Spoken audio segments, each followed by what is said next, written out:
The origin story of the 2022 Russian invasion of Ukraine. The Russo-Ukrainian War, which started in 2014, significantly escalated on February 24, 2022, when Russia invaded Ukraine. With an estimated 8 million people displaced within the country by late May and 7.8 million Ukrainians fleeing the country as of 8 November 2022. The invasion has likely led to tens of thousands of dead on both sides and triggered Europe's largest refugee crisis since World War II. Russia saw its highest departure rate since the October Revolution of 1917 within 5 weeks of the invasion. A lack of food has also been brought on by the invasion. Background: following the collapse of the Soviet Union, or USSR, in 1991, relations between the newly independent republics of Ukraine and Russia were upheld. In 1994, Ukraine consented to ratify the Nuclear Non-Proliferation Treaty and destroy the nuclear weapons the USSR had left behind. In exchange, in the Budapest Memorandum, Russia, the UK, and the US promised to defend the territorial integrity of Ukraine. The Charter for European Security was signed by Russia in 1999, and it reaffirmed the intrinsic freedom of every participating state to be free to select or change its security arrangements, including treaties of alliance. Due in part to regional security threats, including the 1993 Russian constitutional crisis, the war in Abkhazia, and the First Chechen War, several former Eastern Bloc nations joined NATO after the Soviet Union fell. Although this is debatable, Russian authorities allegedly received a guarantee from Western nations that NATO would not move east. Russia vehemently rejected Ukraine's bid for future NATO membership at the NATO summit in Bucharest in 2008 for strategic reasons. Prelude and declaration of military operations. Russia started a significant military buildup close to the Ukrainian border in March and April 2021. From October 2021 to February 2022, there was a second buildup in both Russia and Belarus. Russian officials have consistently denied having any plans to invade or attack Ukraine, including government spokesman Dmitry Peskov on November 28, 2021. Deputy Foreign Minister Sergei Ryabkov on January 19, 2022, and Anatoly Antonov, 20, and Alexander Zmivsky, 23, of the Russian embassy in the U.S.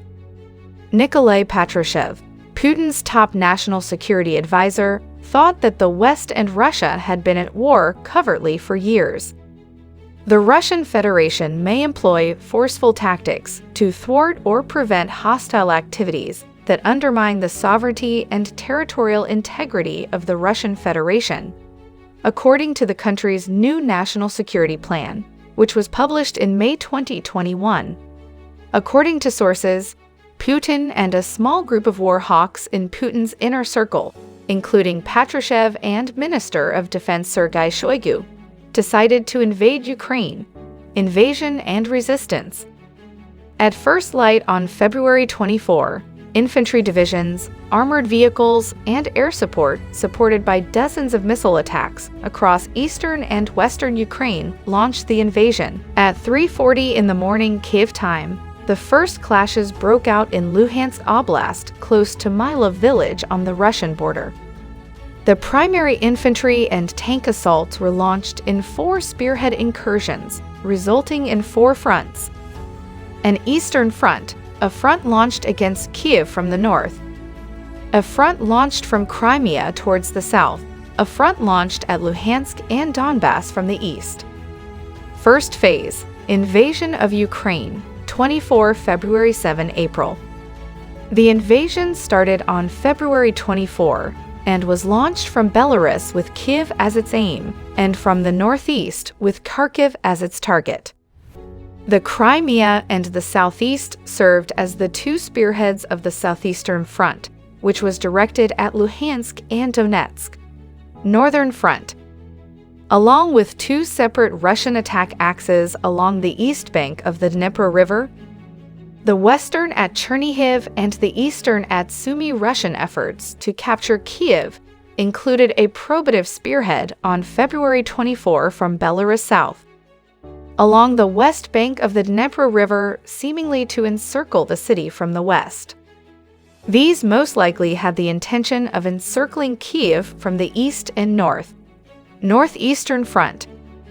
On February 24, Russian forces invaded Chernihiv Oblast and besieged its administrative center.